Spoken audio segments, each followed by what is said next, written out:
नमस्कार दोस्तों, मैं नीरज जोशी स्वागत करता हूं आपका हमारे म्यूचुअल फंड कोर्स में।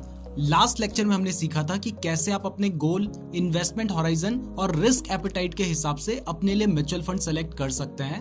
लेकिन क्योंकि 2500 से भी ज्यादा म्यूचुअल फंड की स्कीम्स मार्केट में अवेलेबल हैं, तो इन स्कीम्स में से अपने लिए बेस्ट स्कीम को कैसे सेलेक्ट करना है ये भी आपको आना चाहिए। तो यही इस लेक्चर में हम आपको बताने जा रहे हैं। तो चलिए इस लेक्चर की शुरुआत करते हैं। तो अपने लिए best mutual fund scheme select करने के लिए आपको दो वेबसाइट का यूज करना होगा, जिसमें सबसे पहली है अपस्टॉक्स और दूसरी है ईटी मनी। अपस्टॉक्स में हम कुछ फिल्टर्स का यूज करके अपने लिए म्यूचुअल फंड्स को फिल्टर करेंगे और उसके बाद ईटी मनी में जाकर हम म्यूचुअल फंड को कंपेयर करेंगे। तो मैं अपस्टॉक्स की वेबसाइट में आ गया हूँ। यहाँ जाने के बाद आप जैसे ही इन्वेस्ट पे जाएंगे तो यहाँ पर आपको म्यूचुअल फंड का एक ऑप्शन नजर आएगा। अब जैसे ही आप म्यूचुअल फंड पे क्लिक कर देंगे तो उसके बाद आपको एक फिल्टर नजर आ जाएगा, जहां से आप अपने हिसाब से फिल्टर लगाकर अपने लिए म्यूचुअल फंड स्कीम सेलेक्ट कर सकते हैं। तो यहाँ पर आपको स्कीम्स नजर आ रही हैं और यहाँ पर आपको वो सभी फिल्टर्स नजर आ रहे हैं जिनका आप यूज कर सकते हैं। तो इसमें सबसे पहला फिल्टर जो आपको देखने को मिल रहा है वो है फंड हाउसेस का। अब क्योंकि आपको पता है कि बहुत सारे फंड हाउसेस हैं, लेकिन जरूरी नहीं है कि आप हर फंड हाउस की स्कीम में इन्वेस्ट करना प्रेफर करेंगे। हो सकता है कि आप सिर्फ टॉप कंपनीज जिनका नाम आपने सुना है उन्हीं की म्यूचुअल फंड स्कीम्स में इन्वेस्ट करना चाहते हैं। तो यहाँ से आप अपने हिसाब से उस फंड हाउस को सेलेक्ट कर सकते हैं। मैं आपको रिकमेंड करूंगा कि आप जो टॉप फंड हाउसेस हैं जिनका नाम आपने सुना है उन्हीं फंड हाउसेस को सेलेक्ट करें, क्योंकि जो भी टॉप फंड हाउसेस होते हैं उनकी एक ब्रांड रेपुटेशन होती है और वो कभी भी अपनी रेपुटेशन खराब नहीं करना चाहेंगे। तो यहाँ पर आप अपने हिसाब से कोई भी 8 या 10 फंड हाउसेस को सेलेक्ट कर सकते हैं, जो भी आपको लगता है कि पॉपुलर फंड हाउसेस है या जिन भी फंड हाउसेस की स्कीम में आप इन्वेस्ट करना प्रेफर करेंगे उन फंड हाउसेस को यहाँ से सेलेक्ट कर लीजिए और ज्यादा से ज्यादा 8 या 10 फंड हाउसेस को ही सेलेक्ट कीजिएगा, ताकि आपके लिए स्कीम सेलेक्ट करना आसान हो जाए। तो मैं यहाँ पे एक आदित्य बिरला को सेलेक्ट कर लेता हूँ, एक्सिस को सेलेक्ट कर लेता हूँ, इसके बाद बजाज फिनसर्व को मैंने सेलेक्ट कर लिया है। इसके साथ ही कैनरा रोबैको भी काफी फेमस है तो मैंने उसको भी सेलेक्ट कर लिया है। इसके साथ ही एचडीएफसी को मैंने सेलेक्ट कर लिया है। आईसीआईसीआई को मैं सेलेक्ट कर रहा हूँ। इसके बाद कोटक महिंद्रा को मैंने सेलेक्ट कर लिया है। ये पराग पारेख का है पीपीएफएस, इसको भी मैं सेलेक्ट कर रहा हूँ। एसबीआई को मैं सेलेक्ट कर रहा हूँ और टाटा को मैं सेलेक्ट कर रहा हूँ और इसके साथ ही मैं यूटीआई को सेलेक्ट कर रहा हूँ। तो मैंने यहाँ पर कुछ 8 या 10 फंड हाउसेस सेलेक्ट कर लिए हैं। अब जब आप फंड हाउस सेलेक्ट कर लेंगे तो उसके बाद आपको फंड कैटेगरी सेलेक्ट करनी होगी। तो आप कौन से टाइप के फंड में इन्वेस्ट करना चाहते हैं, आप इक्विटी में इन्वेस्ट करना चाहते हैं, डेट में इन्वेस्ट करना चाहते हैं, या दोनों टाइप के फंड आपको चलेंगे, वो आप यहाँ से सेलेक्ट कर सकते हैं। मैं यहाँ पे इक्विटी सेलेक्ट कर रहा हूँ, तो मैंने इक्विटी सेलेक्ट कर लिया है। अब इक्विटी में आप कौन से टाइप का फंड चाहते हैं वो भी आप यहाँ से सेलेक्ट कर सकते हैं। जैसे मान लीजिए अगर मैं फ्लैक्सी कैप फंड को सेलेक्ट करना चाहता हूँ तो अब मुझे सिर्फ फ्लैक्सी कैप फंड यहाँ पे नजर आएंगे। इसके साथ मान लीजिए मैं इंडेक्स फंड को भी देखना चाहता हूँ तो मुझे इंडेक्स फंड भी यहाँ पे नजर आएंगे। और इसके साथ ही मान लीजिए अगर मैं किसी पर्टिकुलर सेक्टर वाइज फंड देखना चाहता हूँ तो वो भी हम यहाँ से सेलेक्ट कर सकते हैं, या फिर आप स्मॉल कैप सेलेक्ट करना चाहते हैं तो वो भी आप सेलेक्ट कर सकते हैं। तो मैंने पहले तो अपने हिसाब से कुछ फंड हाउसेस को सेलेक्ट कर लिया है, उसके बाद फंड की कैटेगरी को सेलेक्ट कर लिया है। अब जब फंड की कैटेगरी को मैंने सेलेक्ट कर लिया है, इसके बाद आपको सेलेक्ट करना होगा फंड रिस्क। अब मान लीजिए कि आप यहाँ पे लो सेलेक्ट कर लेते हैं, तो आपको पता है कि जो भी इक्विटी फंड होते हैं उनमें रिस्क ज्यादा ही होता है, इसलिए आप देख रहे हैं कि सिर्फ एक ही स्कीम हमें नजर आ रही है।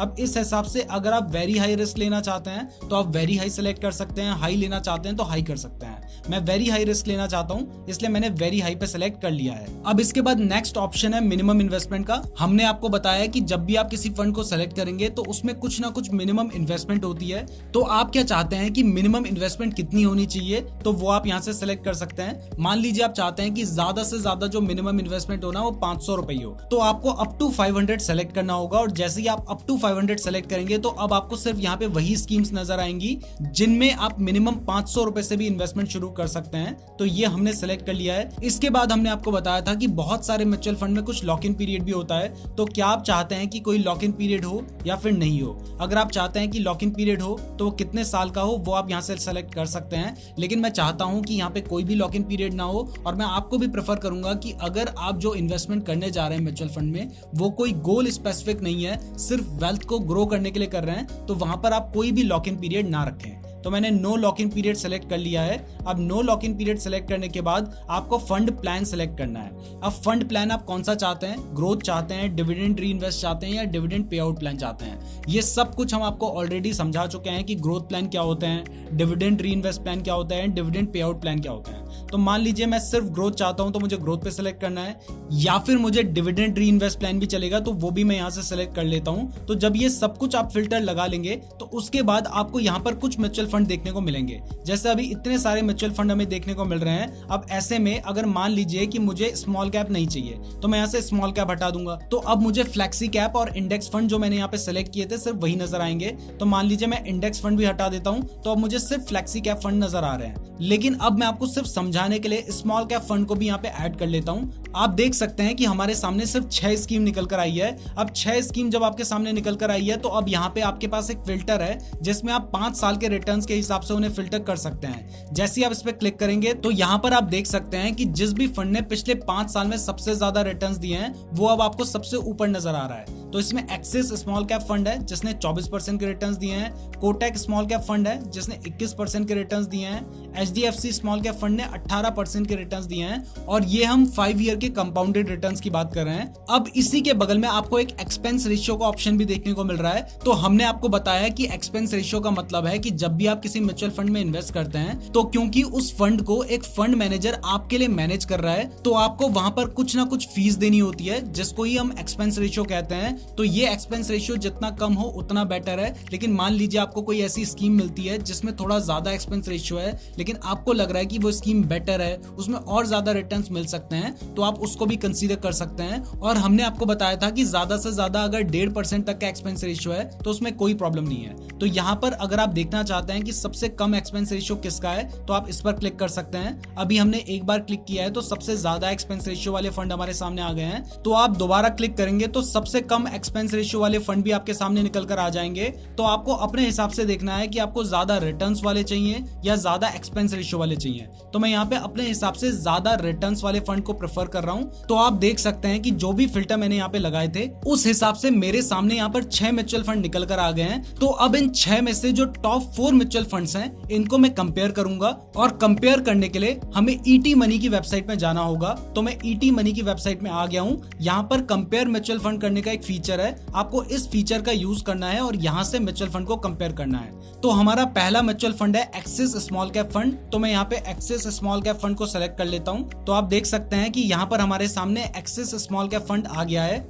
अब ऐसे ही हमारा जो सेकंड म्यूचुअल फंड है वो है Kotak small cap fund.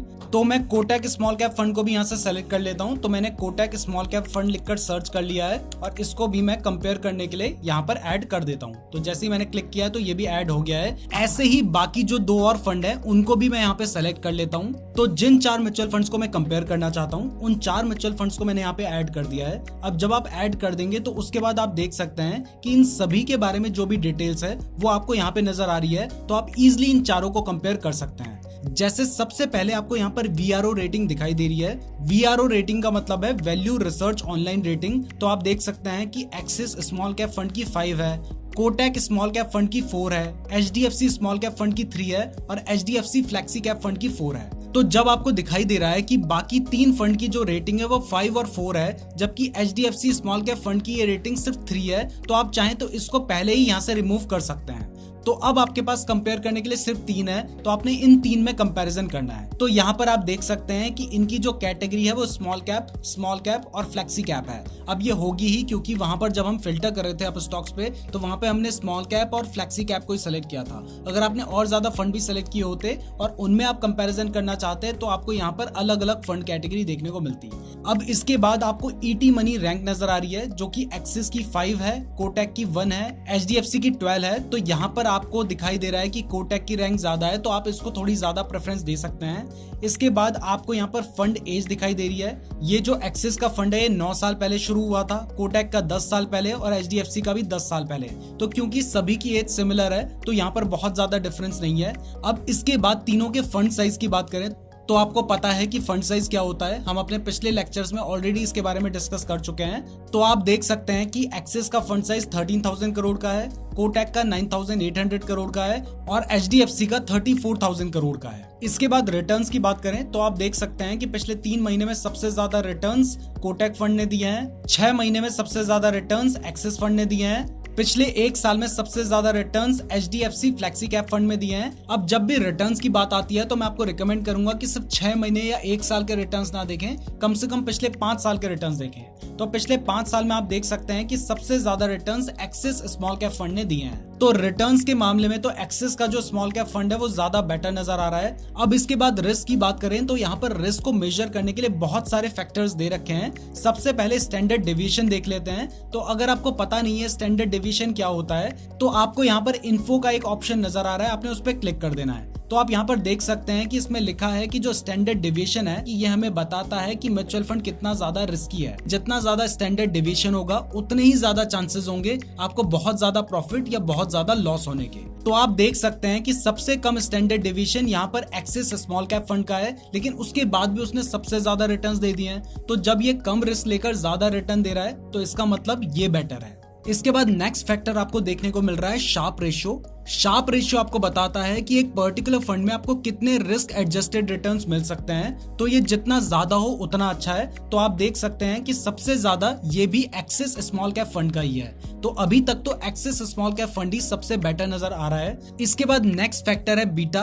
Beta बताता है कि एक पर्टिकुलर फंड बेंचमार्क यानी कि निफ्टी या सेंसेक्स के कंपैरिजन में कितना ज्यादा रिस्की है। तो बेसिकली बीटा 1 से जितना कम हो उतना बेटर है। और इसमें भी आप देख सकते हैं कि एक्सिस स्मॉल कैप फंड का जो बीटा है वो सबसे कम है 0.67। इसके बाद नेक्स्ट है Sortino ratio. Sortino ratio downside risk को कंसीडर करके रिटर्न्स बताता है और ये किसी फंड का जितना ज्यादा हो उतना बेटर माना जाता है। तो आप देख सकते हैं कि ये कोटक स्मॉल कैप फंड का सबसे ज्यादा है।